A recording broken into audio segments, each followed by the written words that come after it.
Right. We're going live again in 5, 4, 3, 2, 1. So we're just gonna do the same thing as if Well, as if that didn't happen. I don't know. So You're just gonna pretend that. so this is just well, here's the thing. So let's spit out the context. This giant head that you see sitting on top of my neck, there's actually no brain in it because we have literally been doing this conversation as if we were recording for maybe half an hour, 45 minutes, and I hadn't hit record somehow, some way. So we're starting over.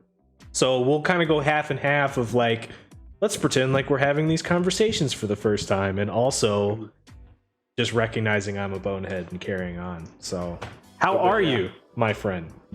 I'm good. I'm a little more tired than when we first started, and I thought we were recording. It's a little later. It's bedtime, but you know, That's right. we persist. That's it, man. We're warriors. We keep battling. I apologize to you. You know, hopefully that this doesn't impact your work day tomorrow. That half hour you lost. We'll see. But yeah, so we had started out the conversation with me discussing an interesting fact I found out. Right. And that was the reason we call Mac Jones is what, Ben? Because his first name is McCorkle. It's actually his middle name, but yes, still McCorkle. His name is McCorkle. Yeah. And so he's an old white, and old it's white. pretty. He's an old white. That's it. It's a Pat McAfee phrase.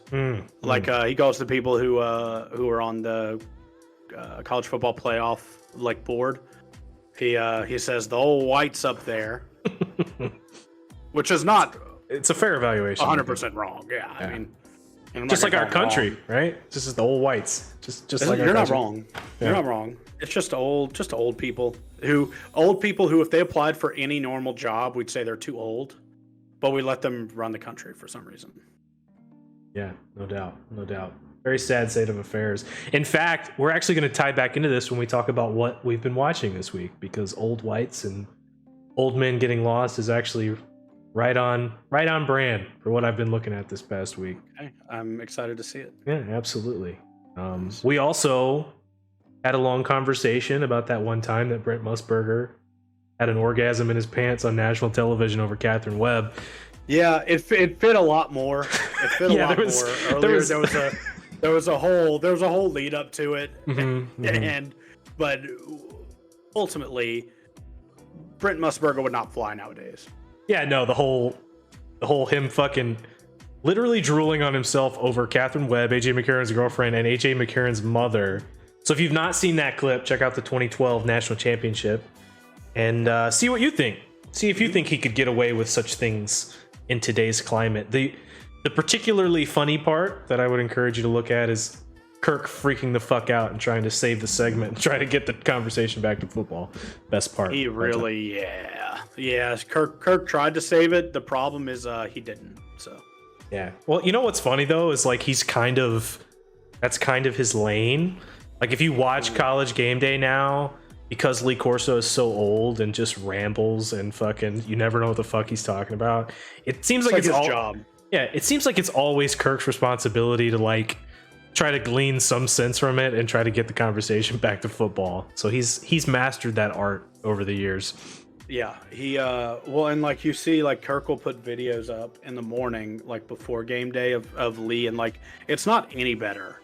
Like Lee Corso he like when he was like old, when he was the old guy like 5 years ago, he was good and he was funny.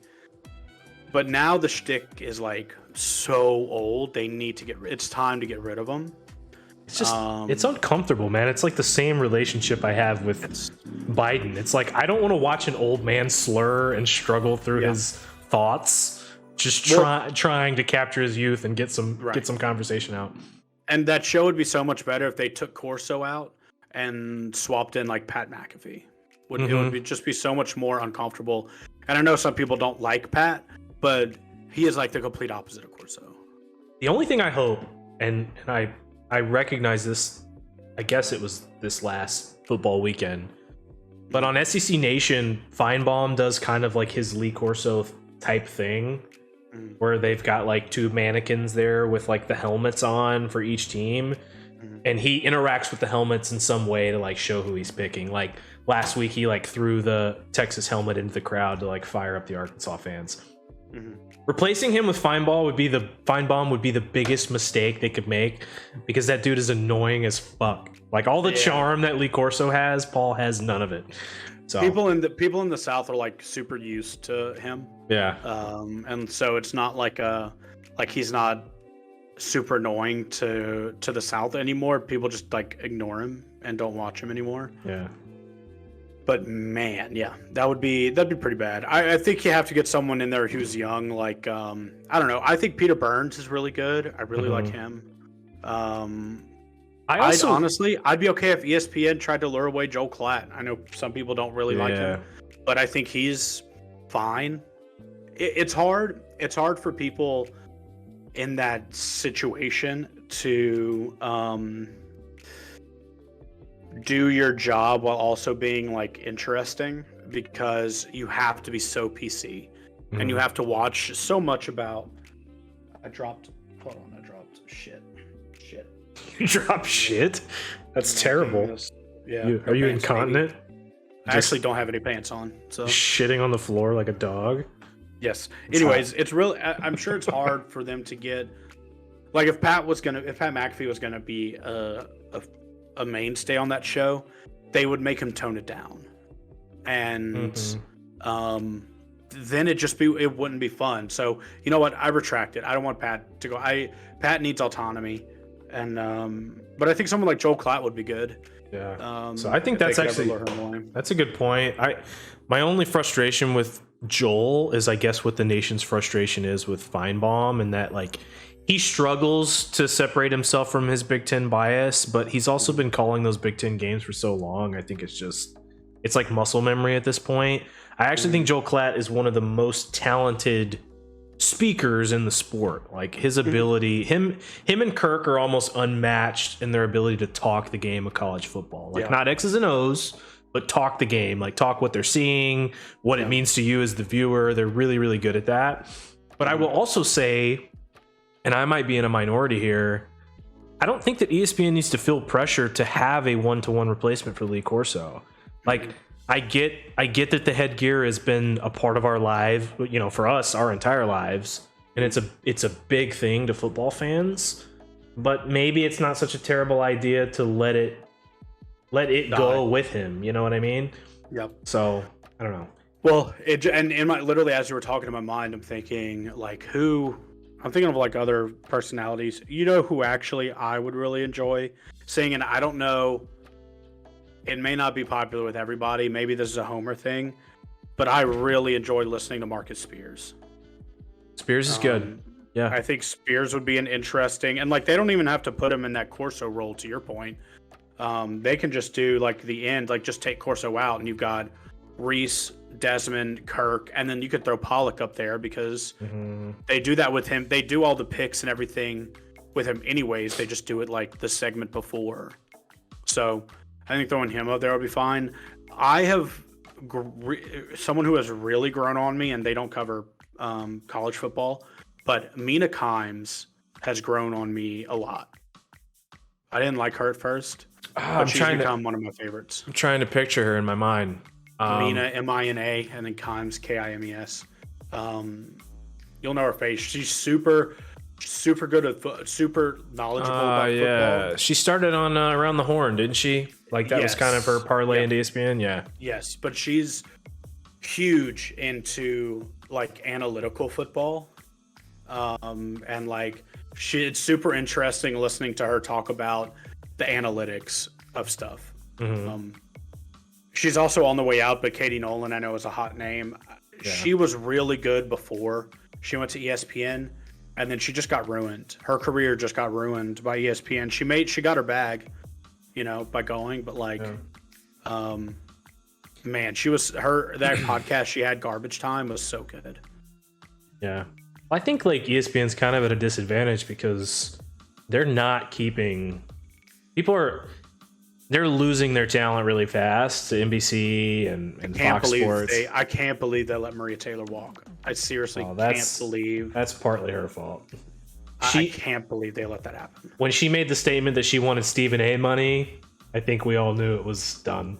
Like, I mean, kudos to her for like negotiating what she's worth, but like it was never going to happen. One of the things too with Maria Taylor is that, and whether this is her fault or ESPN's, I'm not sure, but she was always more of a host than a star, and like hosts just don't get that kind of money, right? Because hosts are not that important. Yeah. Like ESPN felt when like Skip Bayless left, right? I think they're about to feel a wave with Max leaving, not leaving the platform, but leaving First Take. I think that's, I mean, you can kind of see people are reacting one extreme or the other. It's either Max Kellerman's a clown or this show is going to sink without him. Right. So, and they're going to feel it. And that's, but like with Maria Taylor, everyone was like, oh, she left? Okay. Yeah. Like that's the difference between her and like Stephen A.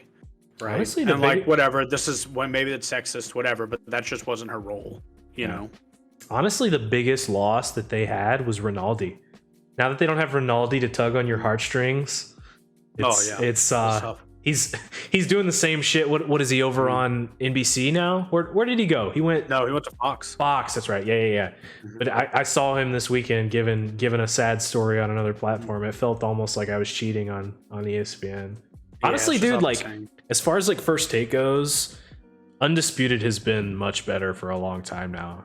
Like I struggle like supporting Fox Sports, like talking about sports, because I think Colin Cowherd is a fucking punk and a joke, but he's pretty bad. Undisputed is actually a lot of fun to watch. I think they copied First Take, the format, and then took it to another level. I think Skip and Shannon are a really good pair.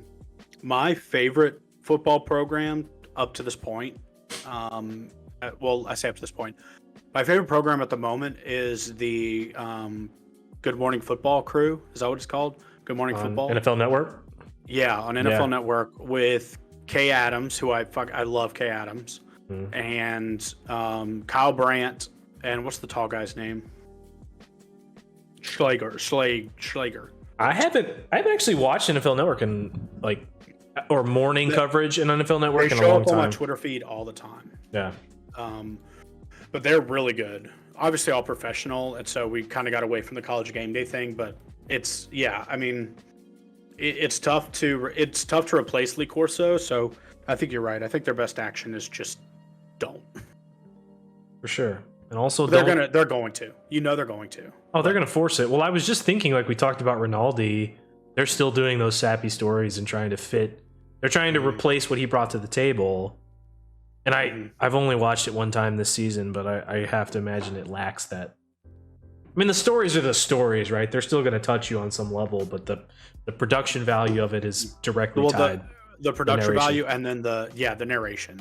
Yeah. It's that's what you miss, and the story and the way that it was written, and just not the same.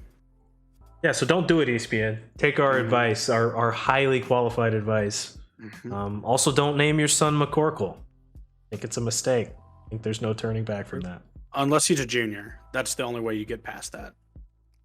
You know? Or just let it die with you. I don't know. I mean, Either way. I'm going to have nightmares about McCorkle tonight.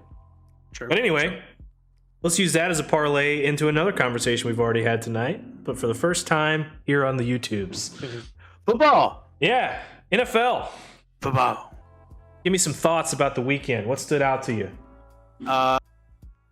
NFC West is loaded. NFC North is the new NFC East. NFC South is the new NFC North. And the NFC East is still garbage. They're just not at the bottom yet. Right. They haven't beat each other up to like 8 and 9 records yet. Agreed. Yeah, so we'll save Green Bay for last because I know that we actually didn't get to that point the first time, and I know you've got a lot of thoughts as a Saints fan, so we'll save that for the end. General thoughts that I had over the weekend: Cardinals and Saints appear to be front runners for NFC's best team and Super Bowl contenders after 1 week. One weekend. Yeah. 1 week. 1 weekend. Cowboys and Buccaneers somewhere behind. I expect the Cowboys to fall way off that train as the season progresses. Yeah. But for now, based on what we've seen, the Cardinals looked rock solid. That defense was humming. They made the Titans look like garbage. We were talking earlier. I think that's really the only division that we made picks for that I'm concerned about my pick and having the Titans win. I think the Colts are probably the favorite coming out of that first week. Carson Wentz looked pretty solid. The Colts looked good. They just got overpowered by the Seahawks offense. So, which I mean happens. I mean, just Russ. Like when Russ is cooking, there's very few defenses in the league that can stop the Seahawks when they're humming. Well, you know what's funny is there's very few defenses that can do it, and I think the only ones that can are in his division, unfortunately for him. So we'll see how that shakes out. I'm gonna stick with my prediction for the NFC North, but let's just go ahead and talk about the absolute shit show that were the Packers this weekend. So this is not going to be a novel idea, or like it won't be the first time you hear this, but I think we're really like too quick to be like, oh, the Packers just didn't look sharp. I'm going to take it a step further and say that like Aaron Rodgers didn't throw that game, but he was proving a point. Like knowing just knowing what we know about him and the way he carries himself and what he does off the football field, like he's proving a point. Like he didn't hesitate in the preseason to just destroy the Packers every time he had an opportunity to talk about them.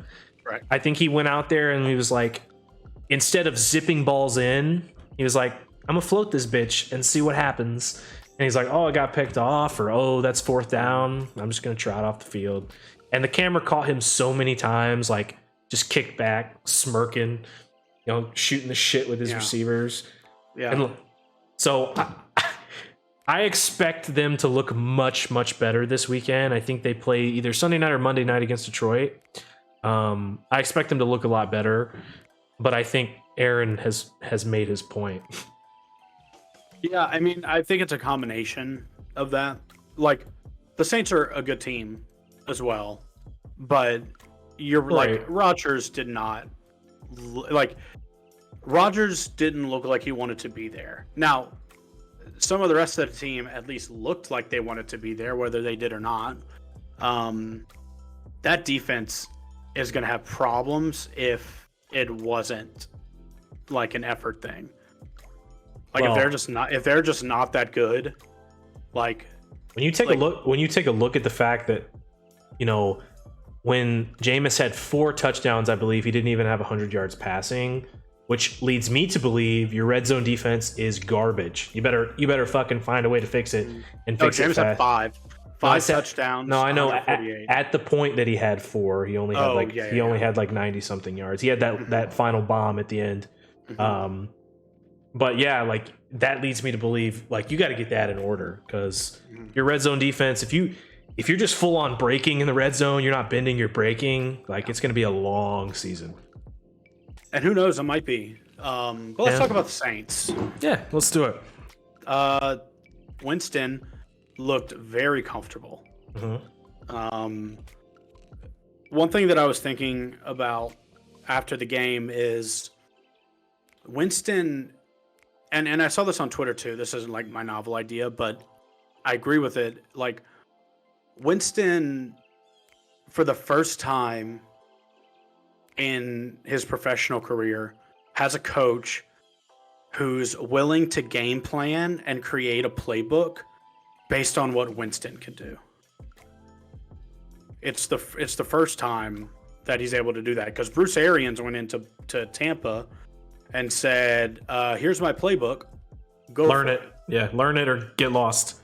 Exactly. Yeah. But with Sean Payton, you have Sean Payton coming in saying, and the reason I know that this is a fact is because how different were play calls when Taysom was running the show versus now with Jameis and then with like a prime Drew Brees. Like all of those playbooks and all of those offenses were different. So what we're seeing is Sean Payton saying, I know what you do well and I know what you don't do well. And I'm going to do my damnedest not to put you in those situations where we're 30 for 30 again. Yeah. So Winston looked really good, and I think he's not trying to be the hero because he doesn't have to be. That's what I was going to say. He looked elite in the situations that required him to look elite, but he wasn't elite for 4 quarters. But he didn't have to be. Like there was no the way the Packers took the field that day. There was no need for it. And again, you're right. I'm not trying to take anything away from the Saints. The Saints looked very impressive, both defensively, offensively. Everything looked like it was humming. I don't want to get too far away from the point that like the mood of that Packers team. Also, something else too about that game was going by at a breakneck pace, which leads me to believe that Green Bay wasn't even really playing like on the field chess. Like they were just like, we're accepting this ass whooping and we're going on to week 2. Like that's what it felt like. You know what I mean? Like, well, in the first half, so those Saints drives were just so long and so sustained. dink and dunk. And so to your point, maybe, but like for it to be the first drive of the game, like I agree with you. They may have packed it in at some point later, but it was the whole first half that they seriously just could not get the Saints off the field. And that's a problem because the Saints, as good as their O-line is, they're not the best running team that the Packers are going to see all year. So like they play the 49ers, and then they play the Steelers, and then they play the Cardinals, and then Chiefs, and then the Rams, and then the Ravens, like, and then they play the Vikings twice. So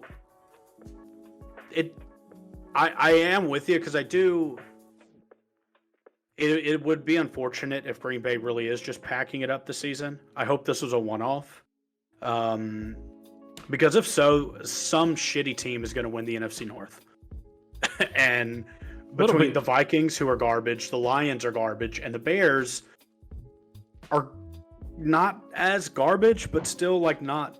I don't consider them a playoff team. I'm going to hesitate to call the Vikings garbage. I think that they're a game against Cincinnati. They were just asleep for the first half. I mean, they weren't there. I think it was a problem with the whole division, to be honest with you. Maybe short of Chicago, right? Like everyone took the field a little sleepy. But that schedule that you just read off, like I wasn't as familiar with their schedule. I didn't hear a win in any of the games you just named. No, I mean the wins that should be obvious, right? "Quote unquote" should be obvious. It's Ravens, Lions. Lions, yeah. So I'm just going in order. So Lions, Bengals, Washington,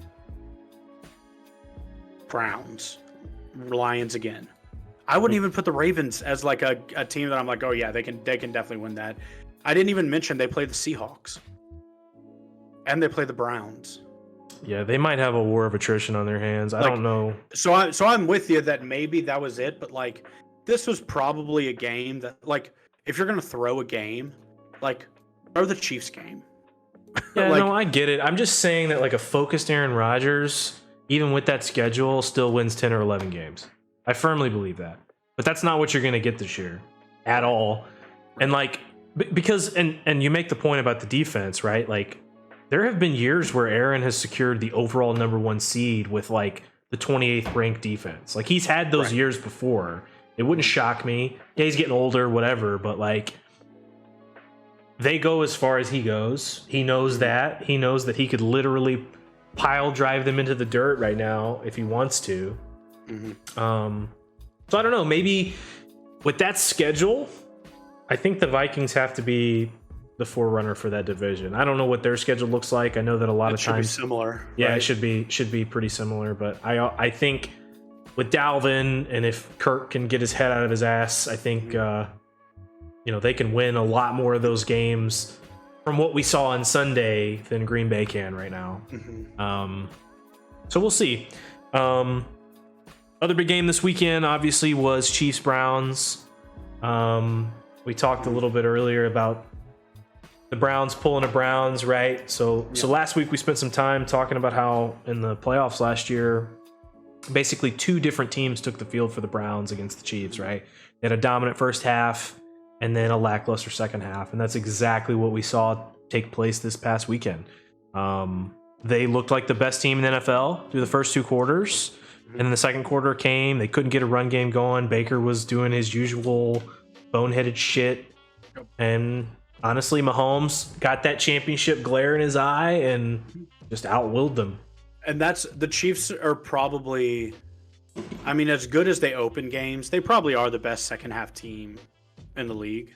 Mm-hmm. And it's just crazy to me how every year people want Baker to be good. I want Baker to be good. I do. I want him to take that next jump to be like this elite quarterback.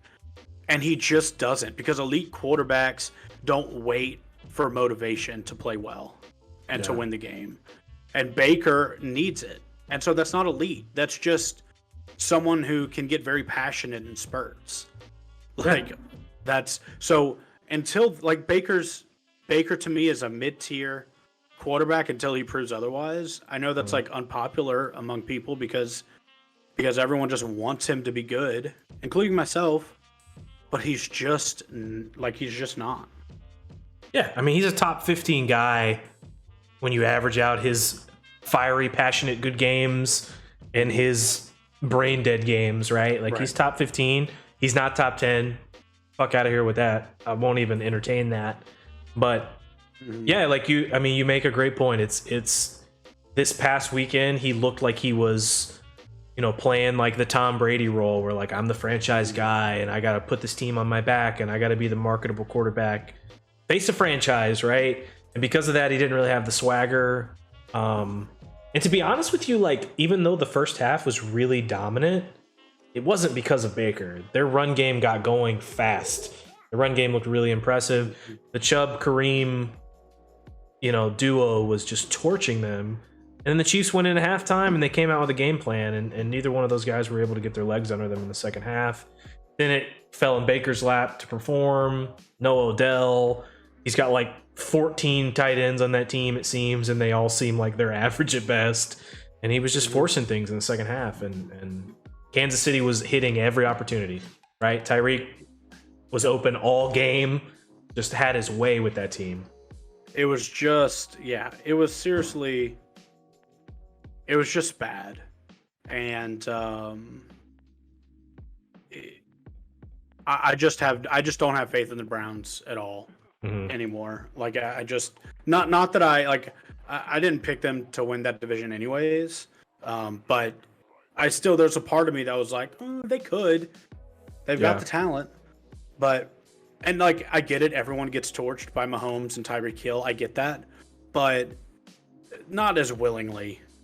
That it's just, when you know that to stop the Chiefs, you have to do this one thing to even have a shot, and you don't do it. It's unreal to me. Well, Tyreek was single covered that whole game, which makes no sense to me whatsoever. Like, I understand. I heard that the reasoning after the game was they wanted to pinch down on Kelsey, which is fine, whatever. But like at the same time, like you know how Mahomes is going to break down a play. The pocket's going to collapse and he's going to start creating. Well, at that point, it's a one-on-one free-for-all with Tyreek and whoever's covering him. Tyreek is maybe the quickest player, not fastest, but quickest player ever in the history of football. So if plays start breaking down, you're going to lose that battle 10 out of 10 times. So put another man on him or rip. And but I don't understand why you have to single cover Tyreek Hill just to try and stop Travis Kelce. Like, the math doesn't add up to me. Like, also, if I'm going to stop Travis Kelce, you know what I'm doing? I'm having Myles Garrett follow him around the line of scrimmage, and I'm popping him in the face every time it comes off. Myles Garrett may be one of the scariest defensive players outside of Aaron Donald. Myles Garrett is terrifying. Oh yeah. And if you're that worried, anytime he's on the line, put Myles Garrett on him. Garrett is one of those guys that's almost scarier not in pads than he is in pads. Like he's just a freak. Yeah. So that math doesn't add up to me. Yeah. And I think the Browns are just destined to always just be this mediocre team. I don't think that they're going to have this is their last opportunity to get it done. I think very soon they're going to start losing some of this talent to teams that are more prepared to compete. So they've got to strike while it's hot this year. But talking on that. So last point. So to that point that you said, like, what they're gonna do is look at teams that do lose players, like regularly-ish, right? Like, look at a team like the Saints, right? Not to be a homer, but like the Saints still look like one of the best teams, and they lost how many players this offseason? Like, and honestly, you could probably say the same about the Packers in a couple weeks when they pick it back up. The Seahawks are the same. They're losing players. The Niners lost some players. Like, you're looking at this saying there's teams that can lose talent and still be good, and we keep our talent and are not getting better. So I don't know what the issue is, but sorry to cut you off. I just no. I hear you. I was just gonna say you had mentioned that they weren't your pick for that division, so I wanted to spend a little time on who was your pick. Steelers came out with a big dub against the Bills this past weekend. Thoughts on the Steelers, what you saw, what you were impressed with? Yeah, I mean, I don't know what happened last year with the Steelers at the end of the year. Like, I have no clue. It had to be a locker room thing, is my guess. But I thought the Steelers looked good. I mean, the Bills looked fine. You know, the Bills are going to be fine. The Bills were what they were advertised to be, right? They're a dominant defense with an extremely talented quarterback and receiver duo. But Pittsburgh came prepared to be like, all right, you want a defensive slugfest? Like, we'll play your game and we'll beat you at your game. Now, granted, a special teams play was ultimately the tipping point, so you got to be careful with that, I guess. I will say that Big Ben did not look great. Najee didn't look great, but I'm chalking that up to playing against what I think is the best defense in football. So, you know, it's one of those things, like, it's give and take. So let's see how the Steelers perform against their division opponents, which all are kind of trending high-power offense over defense. Well, they played the Raiders on Sunday, so we should know more. Yeah. We should know more when they play the Raiders, because the Raiders are a lot more like what you're describing than the Bills, for sure. So yeah, the Steelers look good. They look fine. It was it's a heavyweight battle, right? So like someone's gonna lose.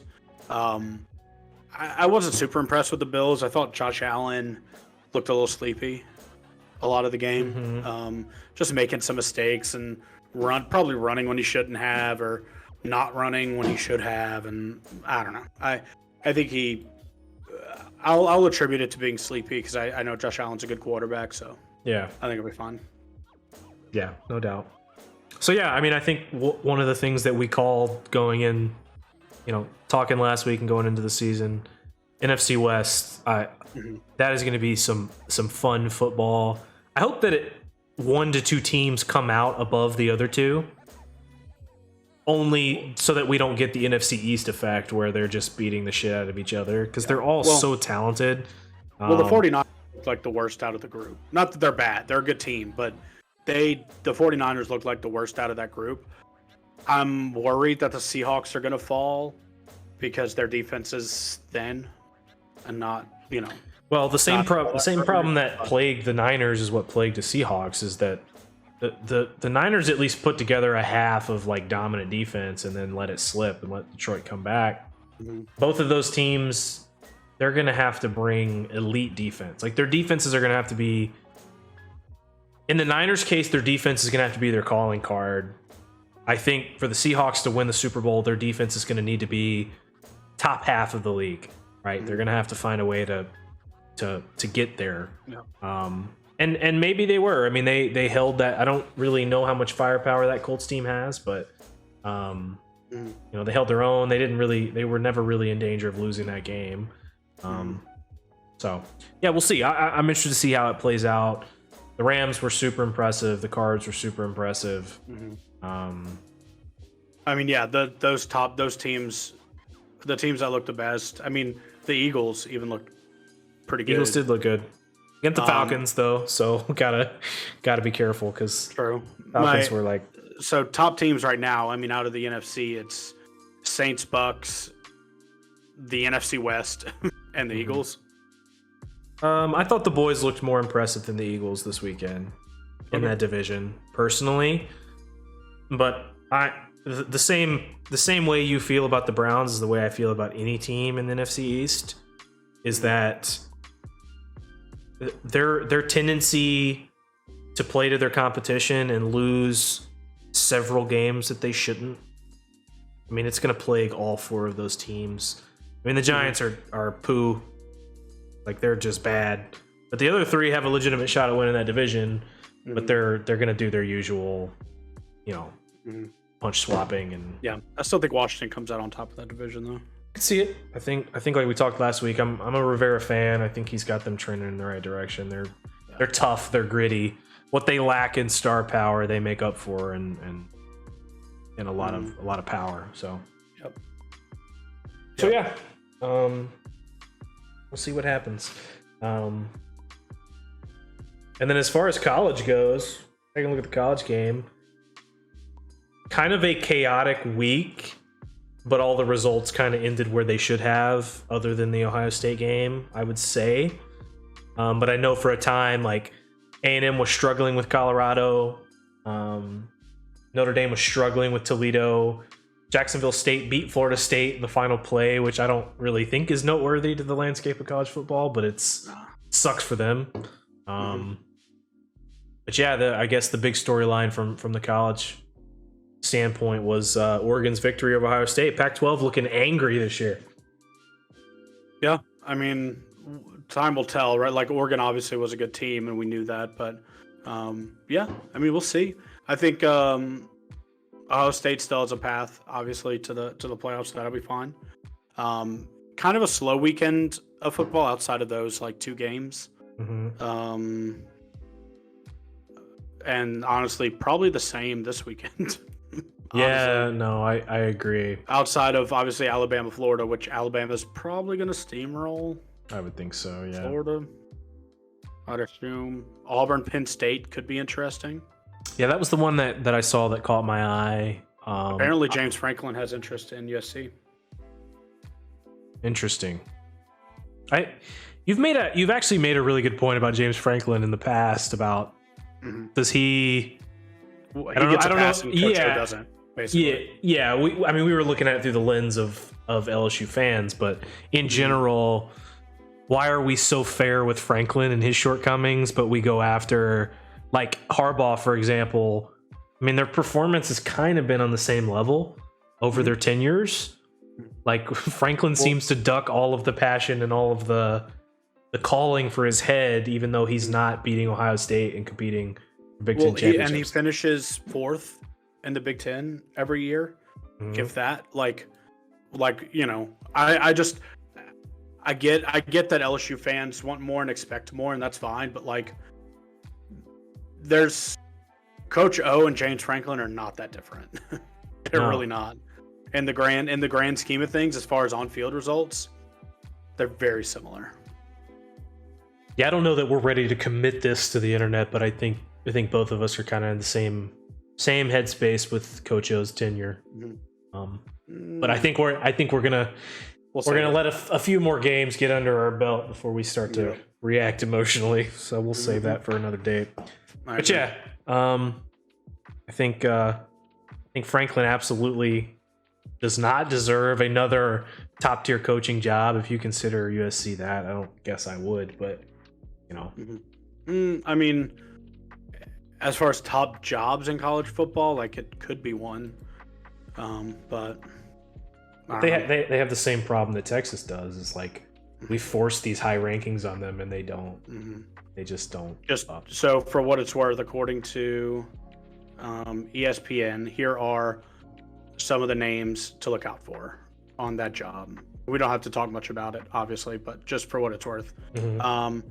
James Franklin, Luke Fickell, Cincinnati, Mario Cristobal at Oregon, Bob Stoops, Chris Peterson, Matt Campbell, Bill O'Brien at Alabama, PJ Fleck, Clemson offensive coordinator Tony Elliott, and the last option is the wild card Take a wild guess who the wild card is. Ed? No, it's Lane fucking Kiffin. Oh shit, I wasn't even thinking about the Lane train. Dude, honestly, of all the names you just listed, you know what would be such a USC move is to fucking go pluck O'Brien and have him fucking destroy that program the same way he destroyed the Texans. And honestly, if they make that caliber of a mistake, they deserve it. So, but I just that was the one name that stood out. I was like, you know what? That actually seems like a weird fit because you know they're gonna misplay this. Do you think that there is any part of Urban Meyer's mind that wishes that he had not taken the Jacksonville job and the USC job would now be open in his? Think there's any part of his brain that's like, I'm in over my head, I should have just fucking... I don't think so. The thing about like football head coach jobs is that pressure is probably a lot higher in the pros, but time commitment and stress is a whole lot harder in college, in my opinion. Because in the pros, you're not recruiting. Like, you just sign guys to contracts, right? Yeah. And at the end of the day, really, if you offer the most money, you could probably get your guy. So I don't think he's leaving. Like, I don't think he wants to go back to college. College is hard, man. College coaching's tough. And it's hard to get it right, you know? Yeah, but he's top 10 all time, wouldn't you say? I think when you're operating on that echelon, it's a little different, but no, I get what you're saying. I mean, top 10 all time, just based purely on results, but like, kind of a shitty person. Well, yeah, there's no doubt about that. His tenure at Ohio State verified that to be true for sure. All right, so had a healthy conversation of football. Let's pivot over to our next love. Talk a little bit about what's happening in the world of gaming. So today it was announced, probably about midday today, that DICE is going to go ahead and issue a delay on releasing Battlefield 2042. And we had a little bit of conversation about it earlier, but kind of an interesting trend we're seeing where a lot of developers are, in light of COVID, in light of the pandemic, have to imagine there's short staffing and challenges that they're facing from folks being remote. But kind of a trend of a lot of developers holding on to their titles until they're quote unquote ready, right? We saw 343 do this with Halo Infinite. In fact, they're continuing to do it, right? They're going to drop the multiplayer before they drop the campaign this calendar year. And now DICE is kind of following suit. Just kind of an interesting approach. I had mentioned to you earlier that I hope that this doesn't become the industry standard where developers are this okay with just pushing out dates that they've committed to. And to be clear, your problem is not that they're delaying the game per se. Your problem is that they've marketed this game already for this date without even addressing whether or not it was going to be ready. Yeah, it's the marketing push, and it's really not even about like, it's not like the capitalism argument that a lot of folks make about game developers, where it's like just trying to get as much money as you can as soon as possible. To me, where I see the error for a lot of these developers is, I mean, they understand the work limitations they're facing in this pandemic, and yet we didn't see any of these developers fail to show up at expos and events and promote these games and commit to them by end of this calendar year.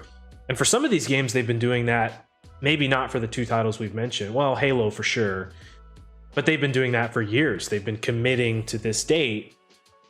And it's just, it bothers me a little bit that they're so committed to having a presence at these events, presence at these expos, to be able to show their flashy trailer. And it's almost like the date gets inserted as like an afterthought. And that's anecdotal, right? But I'm concerned. I just don't want to see this trend, whereas gamers, right? Like the gaming industry right now is hurting. There's not a lot of fun novel games out there to play. I think we talked about it, maybe on the first episode, but like there's not a lot out there for us gamers to sink our teeth into now that isn't already stale. So if you have an entire community of gamers who are waiting for a date and you're just like, well, we overcommitted and underdelivered, so now we're gonna push it until it's complete, right? In light of what they're going through right now, that's the right choice. Don't push out an incomplete game, but moving forward, maybe give yourself a little float in these dates that you're committing to. Mm-hmm. I mean, I agree, but I think the problem is that I think it's just going to become the norm because they make money on YouTube with trailers. Yeah, I mean, they just do. They make money with all this shit. They get pre-orders. They get all of this. So, and nothing's going to stop it unless people just don't buy the game, which unfortunately for things like Battlefield is just not going to happen. Yeah. Well, you mentioned the pre-orders piece. That's actually a part of it that's kind of interesting. Pre-orders used to be a big part of my experience as a consumer. Like, I would get excited for games and I would pre-order. Like, when I was in my teens. I don't really do that anymore. I have to imagine pre-orders are like... You know, part of the benefit of, like, having a pre-order was that you could, like, go to the store and pick it up and it was guaranteed to be there for you. But now that we have access to digital copies, pre-ordering just doesn't have the same feel to it. But I'm wondering, I'm wondering what pre-order sales look like now compared to, shoot, where would you place it? Like 15 years ago in the gaming industry? Well, right now, what pre-orders allow you to do is download the game ahead of time. That's it. So you have the game ahead of time. So as soon as it drops and it's live, you don't have to wait to download it. But like, that's it, really. Outside of that, and like some games offer you like bonuses and stuff, right, for pre-ordering. Yeah. So outside of that, nothing, you know. But I mean, are you a active pre-orderer? The only game I pre-order for is Destiny. That's the only one I do because I know I'm gonna play. I know I'm gonna have it, and pre-ordering allows me to get some of the extra stuff, and pre-ordering allows me to just download it ahead of time. That's it. That's really the only game that I'm pre-ordering. Anything else, I'm waiting to see what people who play it think. Yeah, that's also my thing too. Is like, I think that's always my hesitation. Is like, with the way that like they have review embargoes set up, you can typically hear a pretty solid review for it a week before you can get your hands on it. So I would almost never. But the way gaming is now, like, it feels like we've been let down so many times in the last few years with hype that I almost always wait to hear what the pros say about it. But that's also too like a double-edged sword, because I am known to, like, if I hear enough negative input about a game or like enough negative reaction, even if I'm enjoying it, it will take away from my enjoyment. I remember like when Assassin's Creed Odyssey came out, the Greek one. Like, so I grew up playing Assassin's Creed. It was one of my favorite series, and I bought it before I started watching reviews or whatever. And like, as I was really enjoying it, so like, you know, when you're really enjoying a game, you try to take in as much of it as you can on other platforms. So you like go watch YouTube videos of it, you watch streams of it. Well, I was like watching all these negative reviews roll in, and it almost ruined my experience. Like, I was having a really good time in my own little vacuum, but like that negative review bias can actually like shift the way you feel about a game if it's not like a masterpiece, right? So it's a double-edged sword, but I do typically wait to hear opinions on it before I go out and sink my teeth into it. Yeah, well, the same thing happened to you too with like Cyberpunk as well. Yeah, no, absolutely.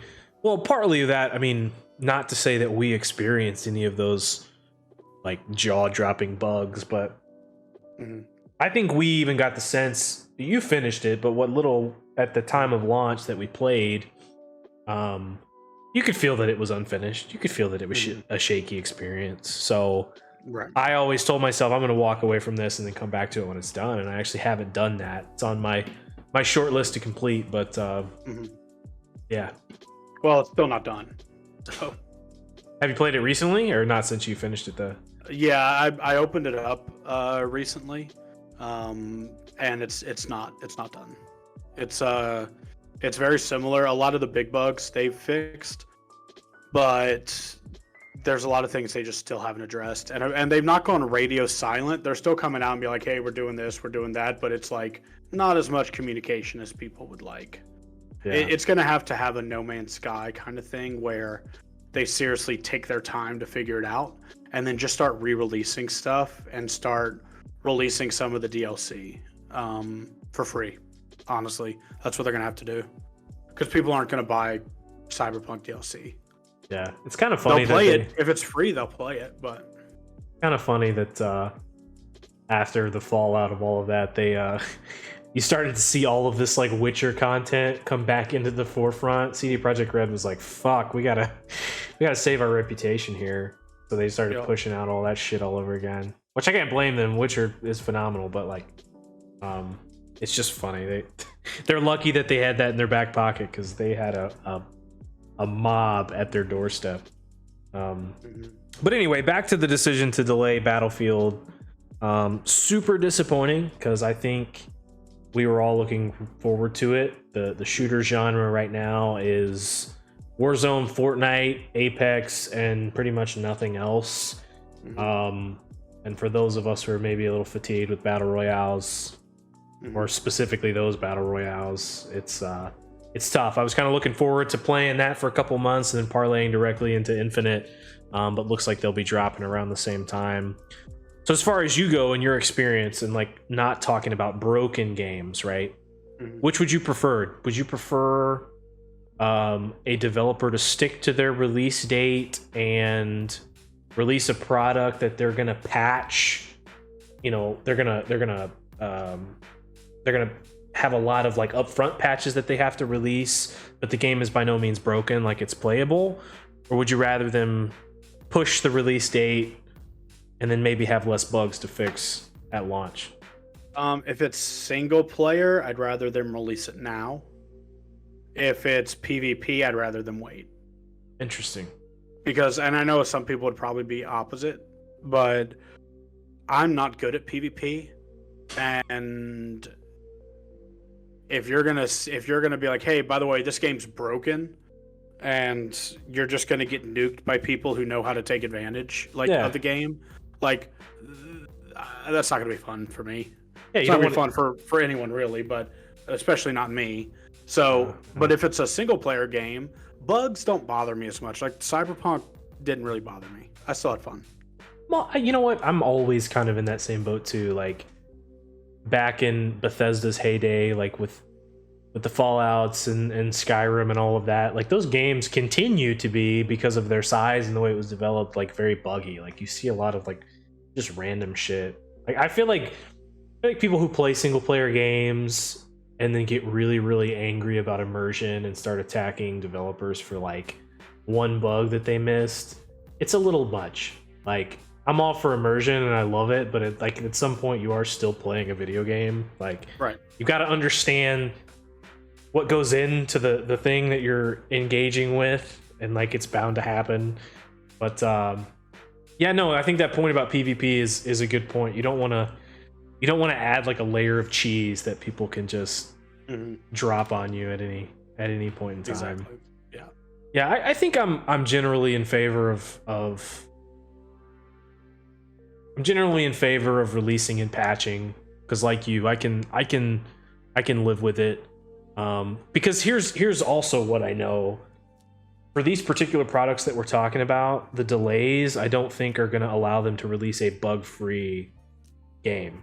Like in Battlefield's case, like they pushed it less than 30 days, I think. So, you know, far be it from me to try to say what kind of housekeeping they're trying to do, but like if there is a bug that is like immersion breaking or like game breaking, fixing it in 30 days might be tough anyway. So I still think we're going to encounter issues with both it and Infinite at launch, but I understand that and expect that. I'm not going in. I think the 30 days thing is them realizing they need more time, but also wanting to get it out before the holiday season, because a lot of games still stick to that holiday thing, trying to get it out like, you know, in time for Christmas shopping and Black Friday and all of that. And so I think that's a lot of what's happening, if we're being honest. Yeah, for sure. That, I mean, it always comes down to the dollar, right? The tide of the dollar. Yeah. But in the world of gaming, I think you were wanting to touch on some gaming orgs this fine evening. Well, yeah. So one of the things today that came up, Tina Kitten, who's just a content creator, signed with 100 Thieves, and something that I've found is interesting is like how 100 Thieves is kind of, I don't want to give them too much credit and saying like changing the game, or anything, but like they have brought in, like the picture I'm seeing now, it's Tina in the middle, and then it's Brooke AB and Valkyrie. They signed Fuslie a few months ago. They signed Kaide a few months ago, and they're kind of leading the charge not only on signing content creators to their brands, but also signing female content creators. Because you were mentioning like an org you follow closer than I do, not to say that you're, fanboy or anything, but like FaZe.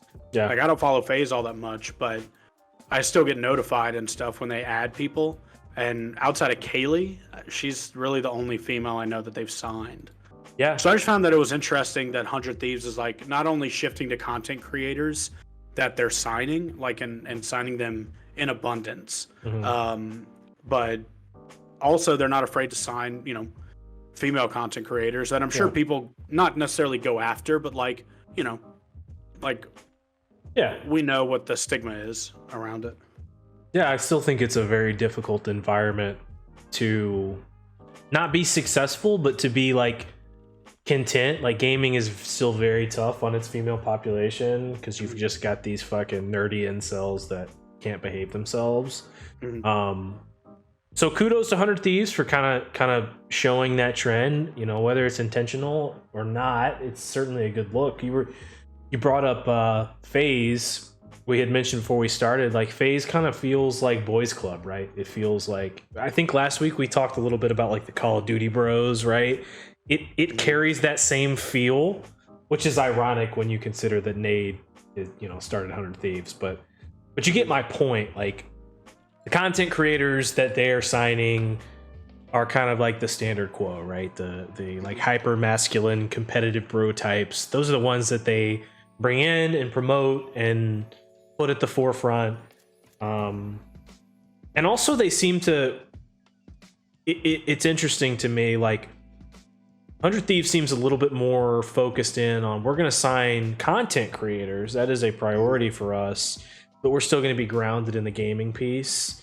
FaZe seems a little bit more like they're trying to align with pop culture, like with the Sports Illustrated article and like the Kyler Murray, him being a member of FaZe. Like they're trying to split their attention between their roots and what they're trying to be to pop culture, whereas 100 Thieves, I think, is still very focused on their core of being a gaming org. I mean, they're only a few weeks removed from their LCS victory. Like those things are still happening, right? And it's kind of fun. Go ahead.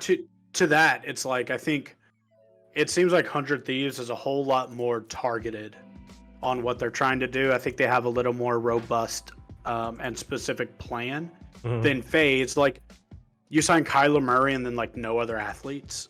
Yeah. Like it's just Kyler Murray. Like you do that because you're like, oh, he wants to sign with us. Cool. You do it for a little bit and then like that's it.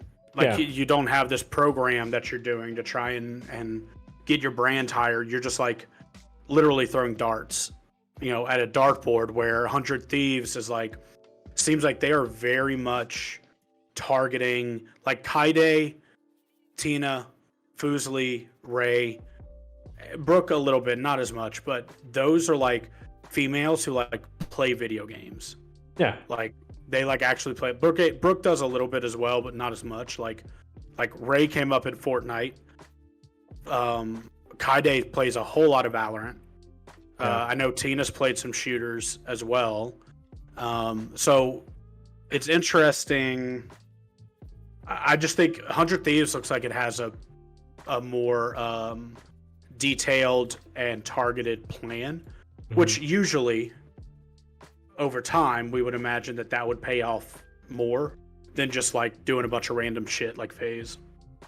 Well, I think they have a unique opportunity, right? They're in a position where they're big enough they're starting to branch out into corners of social media that they're big enough that they can forge their own brand identity. Like when you start thinking about FaZe, like I can't shake the opinion of FaZe that I had in high school, where, you know, it was a bunch of Modern Warfare players doing, you know, 360 no scopes and cursing at little kids, right? And like dropping racial expletives. Yeah, as you do.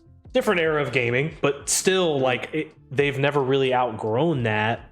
Whereas 100 Thieves, you know, Nate has kind of created this thing where it's its own thing, right? And if they're branching out into this and they're doing this intentionally, then that just separates them even further. And it's good timing on their part too, right? Like I don't want to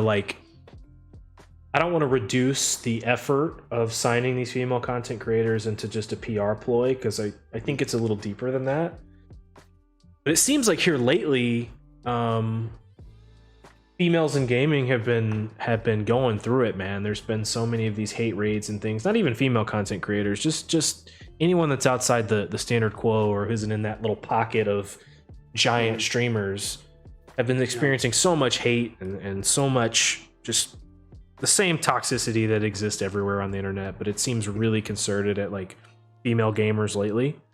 And so if 100 Thieves can like represent itself as like maybe a safe haven or like a beacon for, you know, to push back against that, then kudos to them. I think a lot of people will flock to that and support that, you know, support them for it. Yeah, I think I think it'll be good. And you know, I respect 100 Thieves because they're not afraid to go and just do what they want. They're not trying to be, you know, any other org. They're just, hey, we want to sign, you know, a very specific type of creator that we feel is going to, you know, improve the brand, honestly. And this is probably a weird comparison, but you know what it feels a lot like to me? It feels like they're almost trying to do like a Smosh Barstool thing. Almost. I know that those are two completely different companies, but the idea where like you're almost more of a production company that follows around its people as like reality almost, because they do a lot of stuff together and a lot of filming together. So it feels like they're kind of more going towards a sort of like Smosh model or Barstool model where everyone's together a lot and they're doing stuff and that's content, but everyone also kind of does their own thing.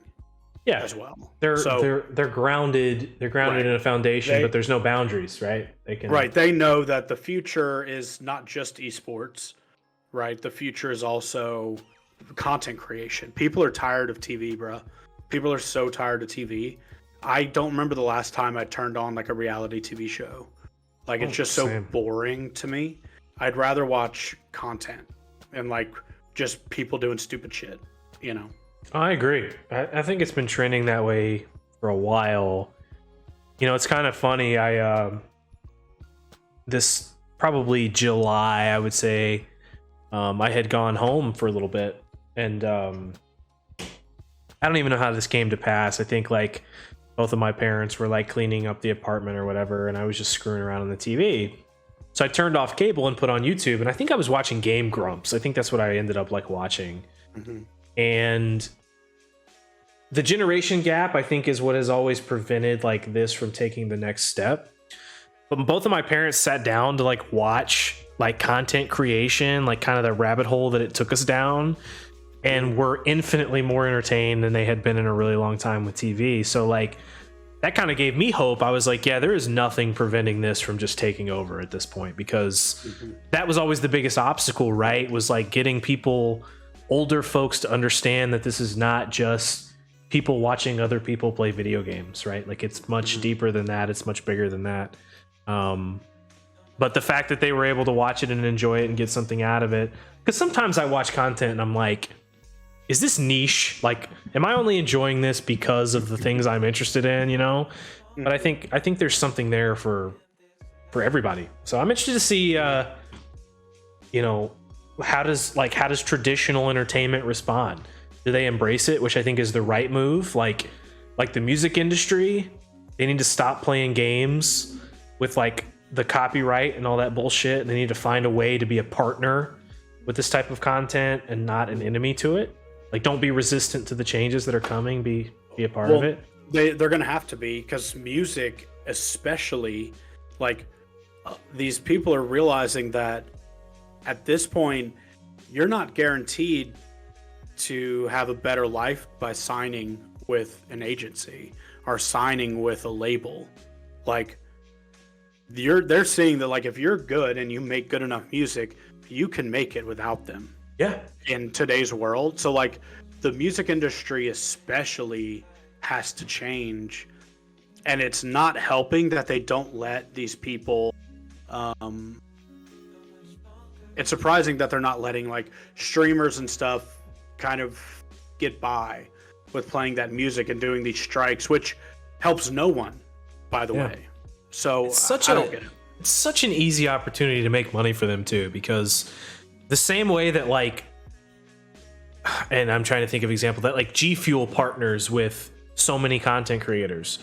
Like, as a record label, you can partner with a handful of streamers, pay them to be a flag bearer for your record label, make them sign a contractual obligation that any music that they play off of their label is listed there in real time on their content. And then that's just sales for you. That's plays on Spotify, that's YouTube watches, YouTube pings, likes.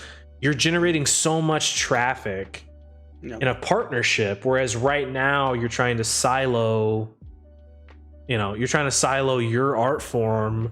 Right. I just think it's... Well, and, like, too, think about how many times have you been watching a stream and you're like, what song is this? Mm-hmm. Like, and how many people watch these, like, these guys would be playing their music. It's crazy that we're not seeing any sort of partnerships from them, because it's like they're just too stubborn to change. But what they don't realize is that content creators are not going to now, like, not play music.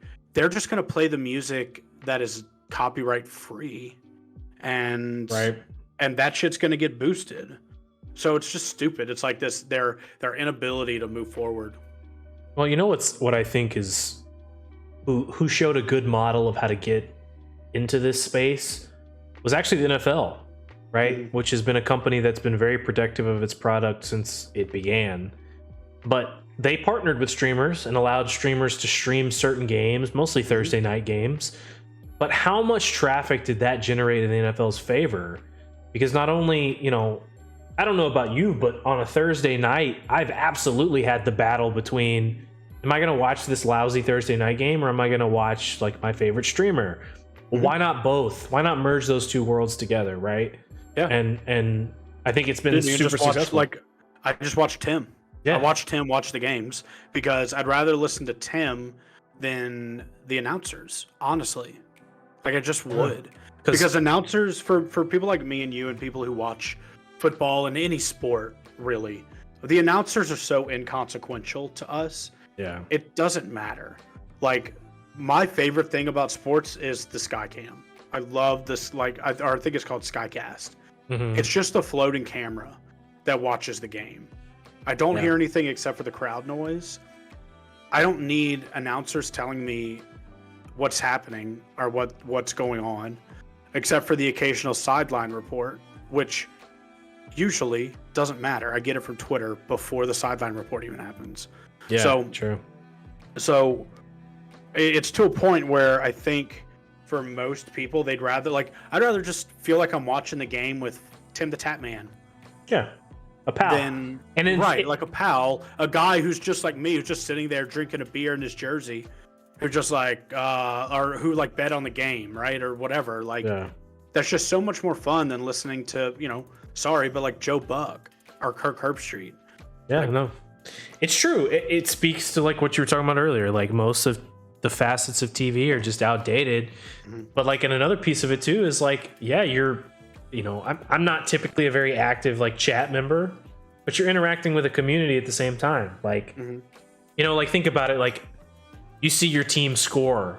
What's the first thing you're going to do? Well, you're probably going to pick up your phone and be like, holy shit, did you see that? To, like, your friend or, like, your group chat, right? Like, we text all the time during LSU football games. Right. But, like, imagine being in a chat environment where you can react in real time as they're all reacting. You can see it happen. directly tied to the game, like it offers an opportunity that nothing else can create. So like any type of medium is that way. Like I think it's not going to be very long before Disney gets its grubby little hands in the streaming space and starts sponsoring content creators. I think that's coming. You know, it's all for the best because it allows us to experience these things we love with the communities that we're a part of and never get to see, you know, but it's still special. Yeah. Yeah. Agreed. Well, yeah, I don't have anything else. Do you?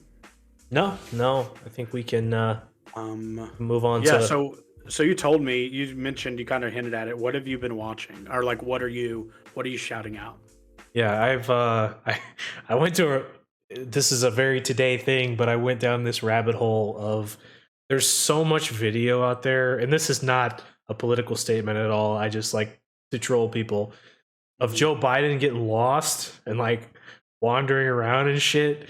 And the two of my favorites, I saw this one. This is from a few days ago, but it cracked me up. Let me make sure we start from the beginning here, and I'll go ahead and share. But it is hilarious. So you're not gonna be able to see.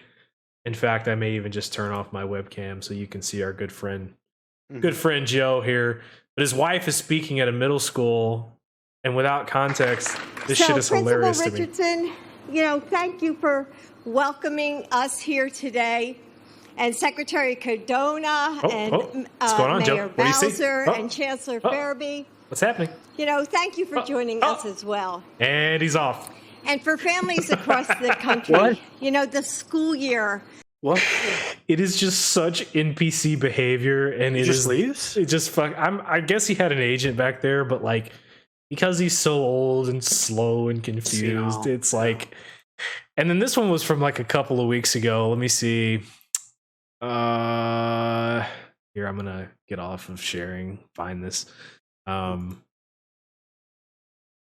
actually think I closed out the tab, but I'll search for it while you're sharing with us what you've been watching. Yeah, so completely different than that. So I have a guilty pleasure of watching reaction videos. I just enjoy it. I think it's fun to watch someone react to something for the first time that like you see and you love. So I'm watching. So this guy, I watch a decent amount. His name's Holden Hardman, on YouTube.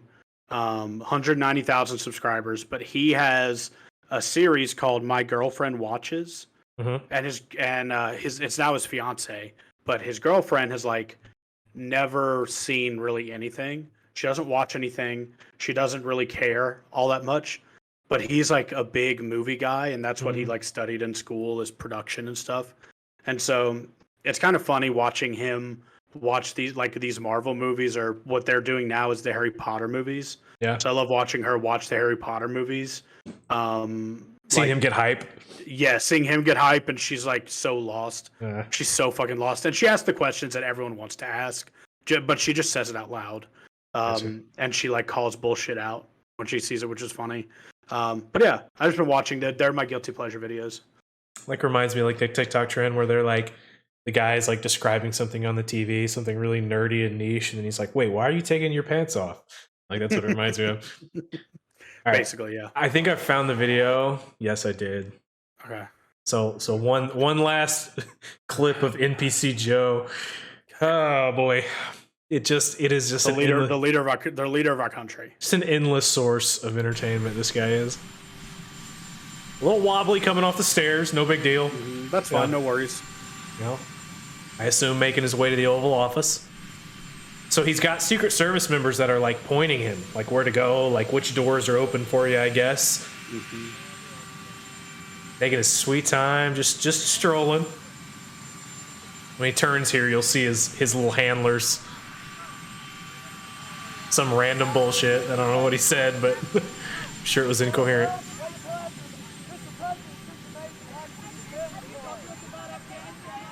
Talk to us about Afghanistan, you senile old man. That's what one of the guys said.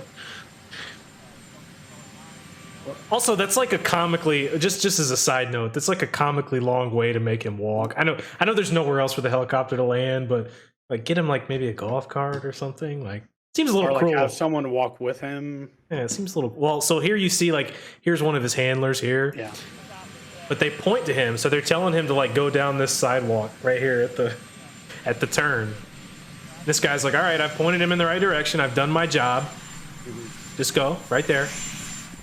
And so he walks off. Well, Joe just fucking follows him into the grass, into the fucking bushes. Dude, he fucking looks too. He like looks to the right, and he's like, no, I don't think so. He has no idea where he's at. Woo! It's so bad. So bad. NPC Joe, poor guy. But yeah, I went down that rabbit hole earlier. The reason I found the first clip was Fox News is out of pocket for this, but the one where his wife was talking, so he like walks off, and then like it shows that like, well, so like she's talking, and then you hear like an ice cream truck start playing, and so he like walks off into the background. And then they showed like that clip from the campaign where he's got that fucking huge ice cream cone. He's like, I love ice cream. So it's good stuff, man. Endless fun with our president, El Presidente, the real one. But yeah. Jesus Christ, man, Anyway. love it. So we'll be America, sure. baby. Yeah, America, the best and greatest every day. But we'll be sure to link all of that in the description. Any parting words, mi amigo? No, this is a better length, even though we went the same amount of time because you didn't record when we first started. This is a better length for us, I think. I have to give us kudos because even though the internet will never know the difference, I think we bounced back pretty well. It could have been an absolute slog trying to cover some of that shit twice. Hey, but we're all that need to know, you know. Yeah, we're professionals after all, right? So yeah, sure. Maybe not in this space, but we're professionals somewhere. Someone considers us professionals. Oh yeah, yeah. Saving the world. We'll come back next time with what that is because I'm blanking. Yeah, same. Whatever. Anyway, have a great night, folks. Peace out.